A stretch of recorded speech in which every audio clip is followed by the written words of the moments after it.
ओए सर, पागल हो गए हो क्या? मैथ्स में एबीसीडी कहाँ से आया? नहीं, मैं केस कर दूंगा आप पे। मेरा वकील किधर है? आयु बेटा, चुपचाप अपनी जगह पे बैठ जाओ, तुम्हारा कोई वकील नहीं है। अच्छा, 2 मिनट रुको, अभी बुलाता हूँ।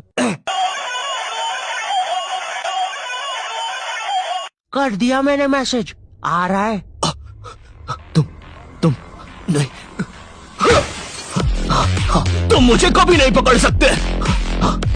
अरे लेकिन मैंने तो मजाक किया था, ये तो सच में ही भाग गए। सर भी फूट गया होगा रे खिड़की से। मैथ्स पर मुझे बचपन से ही भरोसा नहीं था। एक बार 5th क्लास में मैंने 9 का टेबल रटा था, 9 घंटे लगा के। अगले दिन स्कूल गया तो एक एबला बच्चा आके मुझे 9 का टेबल लिखने की ट्रिक बता रहा है। भाई 9 का टेबल कौन याद करता है यार? तू ऐसे लिख सकता है, 9 8 7 6 5 4 3 2 1 1 2 3 4 5 6 7 8 9। माँ कसम बता रहा हूँ, उस टाइम वो बच्चा बस मुझे 9 का टेबल लिखने की ट्रिक बता रहा था, लेकिन न जाने क्यों उस टाइम वो मुझे मेरे 9 घंटे की मेहनत पे मूतता हुआ नजर आ रहा था। अरे 9 का टेबल कौन याद करता है? इससे तो 9 घंटे में स्टार उत्सव पे शाकला का बूम बूम देख लेता है।